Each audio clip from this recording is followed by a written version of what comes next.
Election commission ने मुल्क के 16वें सदर के इंतखाबात के प्रोग्राम का किया ऐलान। ज़रूरत पड़ी तो सदारती इंतखाब के लिए 18 जुलाई को होगी वोटिंग। वोटों की गिनती 21 जुलाई को होगी। मौजूदा सदर की मुद्दत-ए-कार 24 जुलाई को हो रही है ख़त्म। इलेक्शन का नोटिफिकेशन 15 जून को किया जाएगा जारी। कागजात नामजदगी की आखिरी तारीख है 29 जून। वज़ीर-ए-आज़म नरेंद्र मोदी ने बायोटेक स्टार्टअप एक्सपो 2022 का किया इफ्तिताह। कहा, पिछले 8 सालों में मुल्क में स्टार्टअप्स की तादाद कुछ 100 से बढ़कर 70,000 तक पहुंच गई है। आलमी माहौलियाती निज़ाम में सर-ए-फ़हरिस्त 10 ममालिक में शामिल होने जा रहा है भारत। मनी लॉन्ड्रिंग केस में गिरफ्तार दिल्ली के वज़ीर सत्येंद्र जैन की ईडी तहवील में 13 जून तक तौसी। इन्फोर्समेंट डायरेक्टरेट ने राउज एवेन्यू कोर्ट से मज़ीद 5 दिन की तहवील के लिए की थी दरख्वास्त। तौसी के लिए दिए थे दलाइल। वज़ीर दिफा राजनाथ सिंह ने वियतनाम में 12 तेज़ रफ्तार मुहाफिज कश्तियों की तामीर के मंसूबे की कामयाब तकमील की तकरीब में लिया हिस्सा। इन मुहाफिज कश्तियों की तैयारी में भारत की तरफ से दिया गया $100 मिलियन का दिफाई कर्ज है शामिल। डिजिटल कर्ज पर आरबीआई के गवर्नर ने दिया बड़ा बयान। वजारत खजाना के अमृत महोत्सव प्रोग्राम में कहा, डिजिटल प्लेटफॉर्म के जरिए दिया गया कर्ज है नाजायज़ और गैर कानूनी।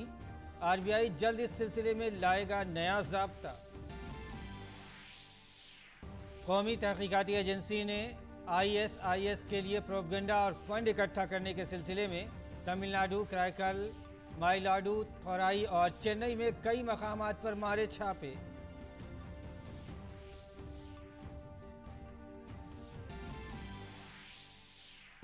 और खेलो इंडिया यूथ गेम्स में लड़कों की 200 मीटर दौड़ में महाराष्ट्र के आर्यन जगदीश ने जीता गोल्ड मेडल। लड़कियों के 200 मीटर रेस में महाराष्ट्र के सुदेशना हनुमंत शिवंकर ने जीता सोना। खो खो के मुकाबले भी आज से हुए शुरू।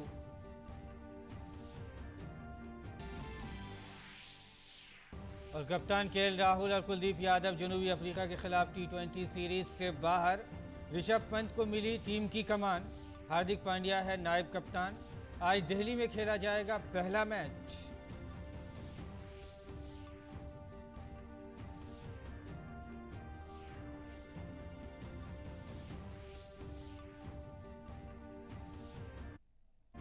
नाज़रीन आदाब, उर्दू खबरनामे में आपका खैर मकदम है। मैं हूं आपके साथ मसरूर फैज़ी। और आइए अब खबरों पर तफसील के साथ नज़र डालते हैं।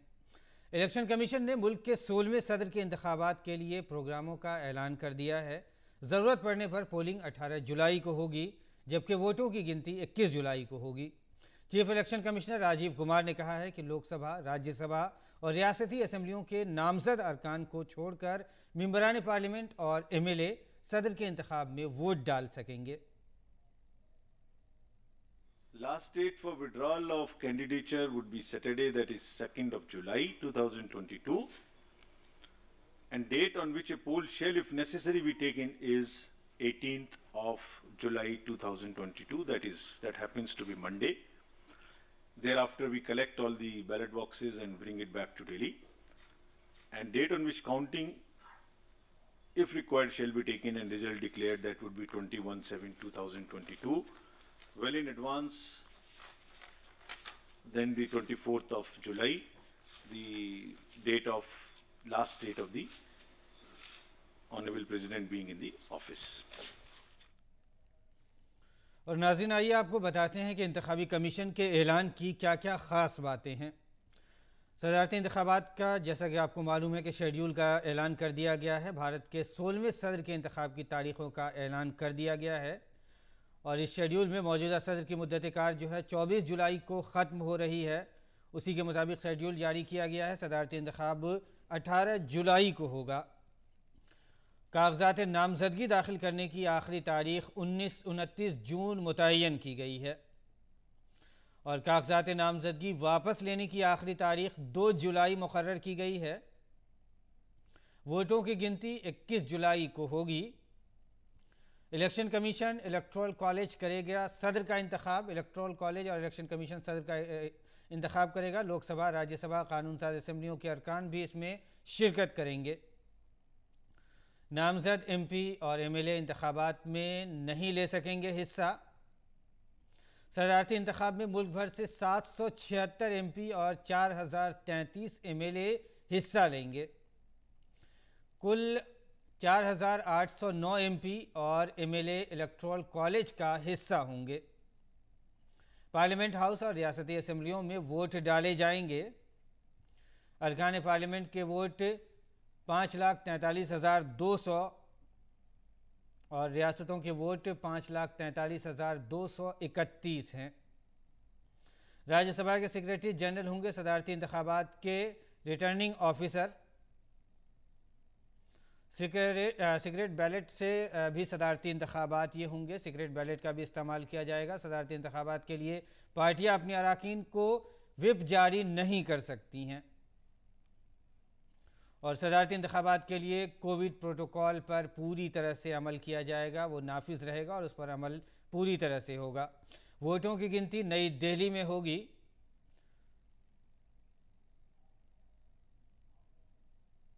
और भारत के 16वें सदर जमहूरिया के लिए जैसा कि हमने आपको दिखाया कि शेड्यूल जारी कर दिया है। इंतखाबात होने वाले हैं और उसके नताइज भी जुलाई में आ जाएंगे। हम आगे बढ़ते हैं नाज़रीन बुलेटिन में। और वज़ीर आज़म नरेंद्र मोदी ने बायोटेक स्टार्टअप एक्सपो 2022 का इफ्तिताह किया। इस 2 रोज़ा नुमाइश का मौजू बायोटेक स्टार्टअप इख्तिरा आत्मनिर्भर भारत की तरफ रखा गया है। ये नुमाइश सनतकार, सरमायाकार, साइंसदान, सरकारी अफसरान और दिगर हिस्सेदारों को आपस में जोड़ने के लिए एक प्लेटफॉर्म दस्तयाब करा रही है। इस नुमाइश में तकरीबन 300 स्टॉल लगाए गए हैं जो सेहत की देखभाल, बायोफार्मा, ज़राअत, कचरे का निमटारा और शफाफ तवानाई जैसे मुख्तलिफ शोबों में जियो टेक्नोलॉजी के इस्तेमाल को उजागर कर रहे हैं। वज़ीर आज़म नरेंद्र मोदी ने प्रगति मैदान में बायोटेक के शोकेस पोर्टल का इफ्तिताह किया। इस मौके पर पीएम मोदी ने कहा कि भारत को बायोटेक के मैदान में मौक़े की सरजमीन ख्याल किया जा रहा है। उसके 5 बड़े असबाब में मुतनव्वि आबादी, मुतनव्वि मौसमी इलाके, मुल्क में सलाहियतमंद अफराद की अच्छी तादाद और कारोबार करने में आसानी शामिल है। आज अगर भारत को बायोटेक के क्षेत्र में अवसरों की भूमि माना जा रहा है तो उसके अनेक कारणों में 5 बड़े कारण मैं देखता हूं। पहला, diverse population, diverse climate zones. दूसरा, भारत का टैलेंटेड ह्यूमन कैपिटल पूल। तीसरा, भारत में ईज ऑफ डूइंग बिजनेस के लिए बढ़ रहे प्रयास। चौथा, भारत में लगातार बढ़ रही बायो प्रोडक्ट्स की डिमांड। और पांचवा, भारत के बायोटेक सेक्टर यानी आपकी सफलताओं का ट्रैक रिकॉर्ड। पीएम मोदी ने इस मौके पर कहा कि पिछले 8 सालों में भारत की बायो इकोनॉमी में 8 गुना इजाफा हुआ है। ये $10 अरब से बढ़कर $80 अरब तक पहुंच गई है। बायोटेक इंक्यूबेटर्स की संख्या और टोटल फंडिंग में भी लगभग 7 गुना बढ़ोतरी हुई है। 2014 में हमारे देश में जहां सिर्फ 6 बायो इंक्यूबेटर्स थे, वहीं आज इनकी संख्या बढ़कर 75 हो गई है। 8 साल पहले हमारे देश में 10 बायोटेक प्रोडक्ट्स थे, आज इनकी संख्या 700 से अधिक हो गई है। भारत जो अपने फिजिकल इंफ्रास्ट्रक्चर और डिजिटल इंफ्रास्ट्रक्चर में अभूतपूर्व इन्वेस्ट कर रहा है, उसका लाभ भी बायोटेक्नोलॉजी सेक्टर को हो रहा है। बायोटेक स्टार्टअप एक्सपो 2022 की 2 रोज़ा नुमाइश का थीम बायोटेक स्टार्टअप इनोवेशन खुद इन्हिसार भारत की तरफ रखा गया है। साइंस और टेक्नोलॉजी के वज़ीर डॉक्टर जितेंद्र सिंह ने, जो इस प्रोग्राम में मौजूद थे, कहा कि इससे कबल स्टार्टअप की दुनिया भर में ये ज़हनियत थी कि ज़्यादातर स्टार्टअप सिर्फ IT तक ही महदूद हैं, लेकिन वज़ीर आज़म मोदी की मुसलसल कोशिशों से आज नौजवान बायोटेक में दिलचस्पी दिखा रहे हैं। प्रधानमंत्री जी शुरू में स्टार्टअप्स की दुनिया में एक माइंडसेट ये रहता कि अधिकतर स्टार्टअप सीमित है आईटी तक, कम्युनिकेशन तक, लेकिन आपके निरंतर प्रयास और जिस प्रकार का आपने एनेबलिंग मिलियो उपलब्ध करवाया, उसके नतीजे के तौर पर बायोटेक्नोलॉजी, जिसे मोर और लेस शोध का विषय माना जाता था, रिसर्च का विषय, उसमें आज युवा अपनी रुचि दिखा रहे हैं। और इसका प्रमाण इन आंकड़ों से सिद्ध हो जाता है कि 2014 में सारे हिंदुस्तान में कुल मिलाकर के बायोटेक स्टार्टअप्स की संख्या मात्र 50 थी, और ये 50 की संख्या आज बढ़कर के 5,300 हो गई है, और उम्मीद है कि 2025 तक यही संख्या 10,000 का आंकड़ा पार कर जाएगी। इस मौके पर वज़ीर दिफा राजनाथ सिंह, हम बुलेटिन में अगली खबर पर नज़र डाल रहे हैं। वज़ीर दिफा राजनाथ सिंह ने वियतनाम में 12 तेज़ रफ्तार मुहाफ़िज़ कश्तियों की तामीर के मंसूबे की कामयाब तकमील की तकरीब में शिरकत की। हांगकॉन्ग शिपयार्ड में मुनक़िदा तकरीब में वियतनाम के वज़ारत दिफा के आला हुक्काम मौजूद थे। ये तेज़ रफ्तार मुहाफ़िज़ कश्तियाँ भारत सरकार की तरफ से $100 मिलियन अमरीकी डॉलर की डिफेंस लाइन ऑफ क्रेडिट के तहत बनाई गई हैं। वज़ीर दिफा ने इस मंसूबे की कामयाबी पर खुशी का इजहार किया है। वज़ीर दिफा ने कहा कि यह प्रोजेक्ट हमारे make in India, make for the world mission की रोशन मिसाल है।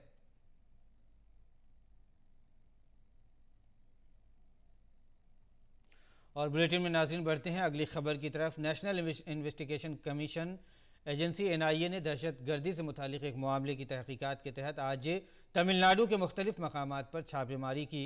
एजेंसी ने आज चेन्नई में कई मकामात पर तलाशी भी ली। कराईकल और माइलाद थोराई में भी छापे मारे गए।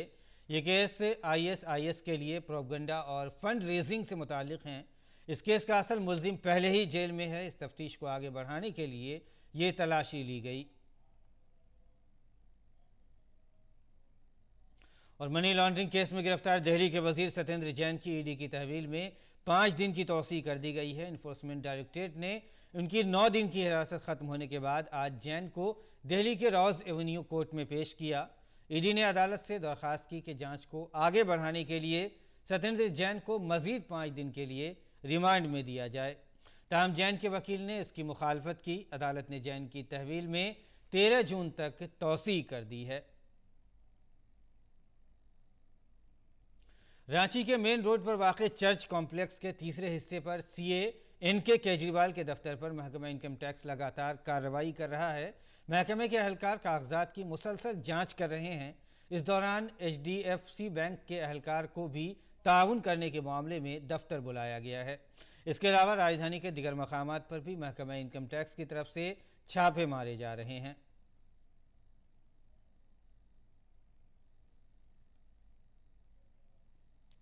मुंबई में बांद्रा वेस्ट के शास्त्री नगर इलाके में 2 मंजिला मकान का ढांचा गिरने से एक शख्स हलाक और 17 जख्मी हो गए। मुंबई पुलिस के मुताबिक शास्त्री नगर में एक 2 मंजिला इमारत दोपहर 12:15 पर गिर गई, जिसमें ग्राउंड फ्लोर पर मौजूद तमाम अफराद महफूज हैं। पहली मंजिल पर 6 अफराद थे जिन्हें मामूली चोटें आई हैं।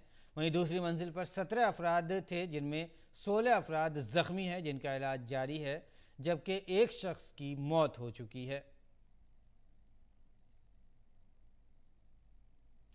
और आइए अगली खबर पर नज़र डालते हैं। वजारत सेहत और ख़ानदानी बहबूद के मुताबिक गुज़िश्ता 24 घंटों के दौरान मुल्क भर में कोरोना के 7,240 केसेस दर्ज हुए। इसके साथ ही गुज़िश्ता 24 घंटों में 3,591 मरीज़ इलाज के बाद सेहतमंद हो चुके हैं, जिसके बाद मुल्क में सेहतयाबी की शरह 98.71% हो गई है, जबकि हफ्तावार पॉजिटिविटी की शरह फ़िलहाल 1.31% रिकॉर्ड की गई है। यौमिया पॉजिटिविटी की शरह भी 2.13% तक हो गई है। RBI गवर्नर शक्तिकांत दास ने डिजिटल कर्ज देने पर बड़ा बयान दिया है। मुंबई में वजारत खजाना के अमृत महोत्सव के मौके पर मुनक़िदा एक तकरीब से खिताब करते हुए RBI के गवर्नर ने कहा कि डिजिटल प्लेटफॉर्म के जरिए दिए गए कर्ज नाजायज़ और गैर कानूनी हैं। उन्होंने कहा कि RBI जल्द ही इस सिलसिले में नए ज़ाब्ते लाएगी।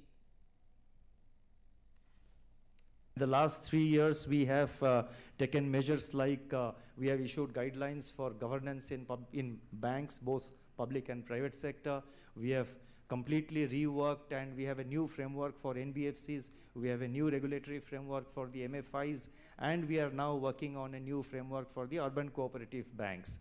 With regard to lending by digital platforms, that is work in progress, and I think very soon we will be coming out with a broad regulatory architecture which should be able to address the challenges that we are confronted with regard to lending through digital platforms, many of which are unauthorized, unregistered, and should I say illegal. मरकजी वज़ीर ख़जाना निर्मला सीतारमन ने आज गुजरात के गांधीनगर में central public sector undertakings की एक conference से खिताब किया। इस मौके पर उन्होंने एक नुमाइश का भी इफ्तिताह किया। वज़ीर ख़जाना ने कौम की तामीर में मरकजी पब्लिक सेक्टर अंडरटेकिंग्स के अहम किरदार का भी इस मौके पर जिक्र किया। For a minute, I'd like to go back to tracing what the role of the public sector enterprises have been all these years, not to speak in great elaborate detail, but the fact remains that the public sector enterprises were begun with a very clear understanding that big-time investments, interests in infrastructure, interest in long-term projects were not going to be possible for a country which was just out of colonial rule unless the government itself would come forward, invest and build capacities. मुल्क में छोटे पैमाने की सनतों को फ़रोग़ देने के लिए वज़ीर ख़जाना ने कहा कि हुकूमत की कोशिश होगी कि मुल्क में मुस्बत माहौल पैदा करके इससे वाबस्ता लोगों की मदद की जाए।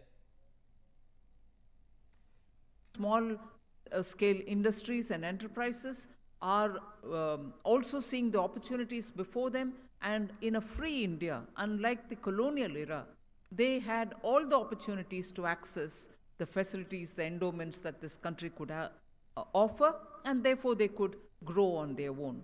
But when we progressed in this chart, came 1991, whether under situational compulsion or also because the world was opening up, you had the global, globalization, liberalization happening at that time, and post which investments both within India and outside started happening in areas which were naturally giving opportunity for Indian entrepreneurs. महसूलात के secretary Tarun Bajaj ने कहा कि मुल्क इस वक्त महंगाई, current account, खसारा और currency के कदर के महाज पर चैलेंज का सामना कर रहा है। मुंबई में आज़ादी के 75 साल के अमृत महोत्सव पर उन्होंने कहा कि महंगाई की शरह में इजाफे पर लगाम लगाने के लिए सरकार और आरबीआई ने मिलकर कुछ कदम उठाए हैं, जिसका असर आने वाले दिनों में होने की उम्मीद है। महसूलात के सेक्रेटरी ने कहा कि आइंदा दिनों में जीएसटी से हासिल होने वाली रकम औसतन 1,40,000 करोड़ से 1,50,000 करोड़ के दरमियान हो सकती है और उम्मीद है कि इस साल टैक्स महसूलात बजट की उम्मीदों से ज़्यादा हो सकती है। We have already collected data from the banks, the companies, and there are more than 15,000 such entities that provide us information. And the information source that has come to us this year is far better and far larger than last year. So that is also what gives me the confidence that we'll be able to collect more taxes. And our effort on both direct and indirect taxes is to use this data, to provide this data to the taxpayers so that there is a voluntary disclosure of taxes and incomes by the people. And that is, I think, what one has realized over a period of time, that the direct tax and the indirect tax formations are the backbone of the fiscal policy. They provide the revenue through which major expenditures can be made. और नाज़रीन, बैनुल-अक़वामी ख़बरों पर आइए अब नज़र डालते हैं। और अमरीकी सदर जो बाइडन ने अमरीकी बर-ए-आज़म के लीडरों से अपने मुल्क के अवाम को जमहूरियत के फ़ायदों से आगाह कराने की अपील की है। बाइडन ने लॉस एंजलिस में अमरीकी बर-ए-आज़म के मुल्कों की एक छोटी कॉन्फ्रेंस के इफ्तिताह के मौके पर अपील की। इस सरबराह कॉन्फ्रेंस में नक़ल मकानी, आबो हवा में तब्दीली और खुराक के अदम तहफ़्फ़ुज़ जैसे मामलों पर गौर व ख़ौज़ किया जाएगा। बर-ए-आज़म के सदूर से खिताब करते हुए बाइडन ने कहा, इस सरबराह कॉन्फ्रेंस में हमारे पास कुछ जुर्रतमंदाना ख्यालात कामों के इर्द गिर्द एक साथ आने और अपने लोगों को जमहूरियत की गैर मामूली ताकत का इजहार करने का मौका है।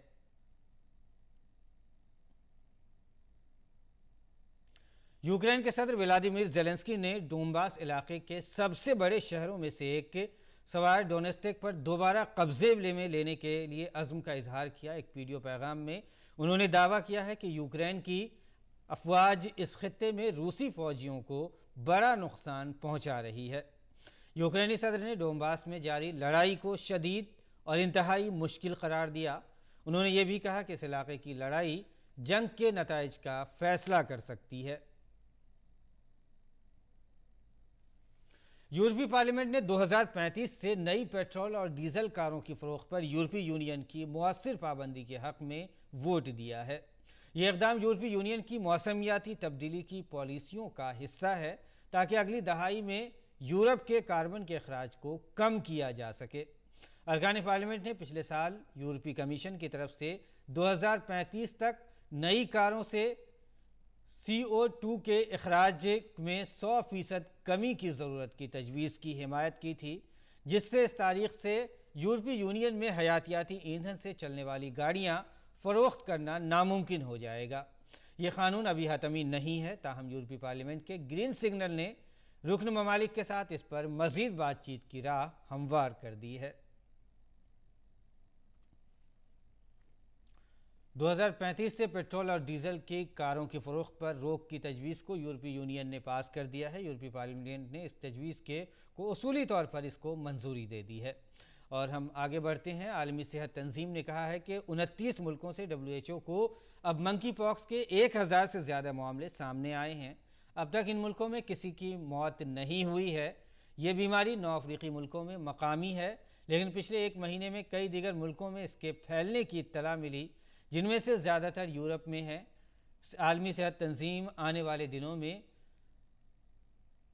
रोज़मर्रा की देखभाल, इन्फेक्शन की रोकथाम और कंट्रोल, टीकाकारी और सिक्योरिटी पर रहनुमा खतूत जारी करेगी। आलमी सेहत तंजीम ने कहा है कि अलामात वाले लोगों को घर पर अलग थलग रहना चाहिए और सेहत कारकुनों से सलाह लेनी चाहिए, जबकि एक ही घर के लोगों को करीबी राब्ते से बचना चाहिए। और अब बात खेलों की करें तो हरियाणा के पंचकुला में जारी खेलो इंडिया गेम्स में लड़कों की 200 मीटर दौड़ में महाराष्ट्र के आर्यन जगदीश ने सोने का तमगा अपने नाम किया। आर्यन ने यह दौड़ 21.82 सेकंड में पूरी की।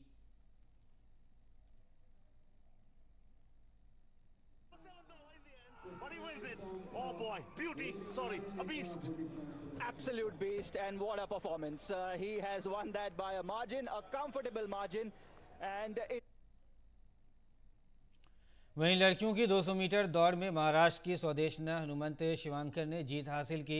स्वदेशना ने 24.29 सेकंड का वक्त लेते हुए खिताब अपने नाम किया। और मरकज़ी जल शक्ति के वज़ीर गजेंद्र सिंह शेखावत और हरियाणा के वज़ीर आला मनोहर लाल खट्टर ने आज खेलो इंडिया यूथ गेम्स का दौरा किया। उन्होंने दिल्ली और राजस्थान के दरमियान हैंडबॉल मैच से कबल खिलाड़ियों से मुलाकात भी की।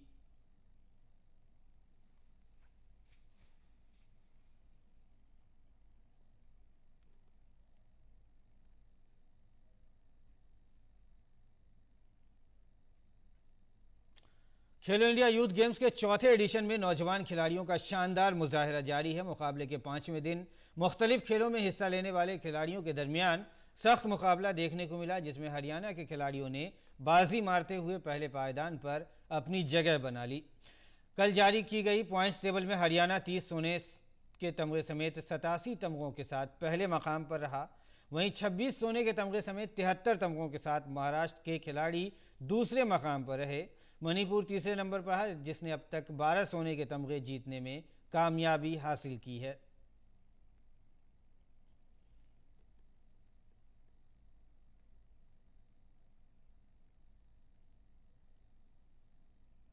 फ्रांस में जारी पैराशूटिंग आर्मी कप 2022 में भारतीय निशानेबाज रुबीना फ्रांसिस और मनीष नरवाल ने P6 air pistol mix event में चीन की टीम को हराकर सोने का तमगा हासिल किया है।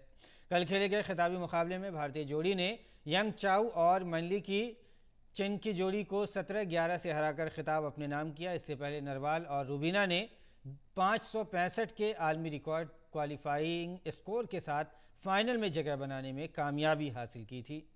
इनकी कामयाबी पर वज़ीर आज़म नरेंद्र मोदी ने ट्वीट करके मुबारकबाद देते हुए लिखा है, मनीष नरवाल और रूबीना फ्रांसिस पर फ़ख्र है कि उन्होंने चेटो रॉक्स 2022 में 10 मीटर एयर पिस्टल मिक्स मुकाबले में सोने का तमगा जीता है। उन्होंने इस ख़ास जीत के लिए मुबारकबाद और उनकी आइंदा की कोशिशों के लिए नेक ख्वाहिशात। भारत की माइनस बैडमिंटन खिलाड़ी पीवी सिंधु और लक्ष्य सेन इफ्तिताही जीत के साथ इंडोनेशिया सुपर मास्टर 500 टूर्नामेंट के दूसरे राउंड में पहुंच गए हैं। टूर्नामेंट के पहले दिन आलमी चैंपियनशिप में कांसे का तमगा जीतने वाली लक्ष्य सेन ने डेनमार्क के हैंस क्रिस्टियान सोलबर्ग विटिंग्स सीधे सेटों में 21-10, 18-21 से शिकस्त दी। वहीं दूसरी तरफ ओलंपिक्स में 2 बार तमगा जीतने वाली पीवी सिंधु ने डेनमार्क की लियान क्रिस्टोफरसन को 51 मिनट तक जारी रहने वाले गेम में 18-21, 21-15 और 21-11 से हराया। पीवी सिंधु साबिक आलमी चैंपियन और आलमी नंबर 22 से लिन के खिलाफ पहला गेम हार गई। लिन ने दूसरे गेम में भी बढ़तरी हासिल की, लेकिन सिंधु ने ज़बरदस्त वापसी करते हुए आखिरी 2 गेम्स जीतकर अगले राउंड में जगह बना ली। और नाज़रीन, इसके साथ ही उर्दू खबरनामा इख्तिताम को पहुंचता है। फिलहाल इजाज़त दीजिए, आदाब।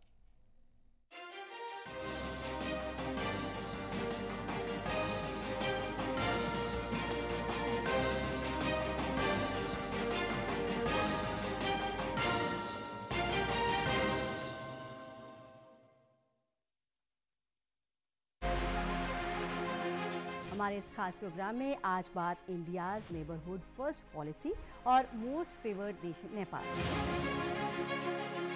नेपाल हमारा दोस्त है, नेपाल हमारे से ज्योग्राफी से जुड़ा हुआ है, नेपाल हमारे से कल्चर से जुड़ा हुआ है, नेपाल हमारे से हिस्ट्री से जुड़ा हुआ है। कोऑपरेशन ये सभी जो भी हो रहा है उसका 2 प्राइमरी ऑब्जेक्टिव्स है। First is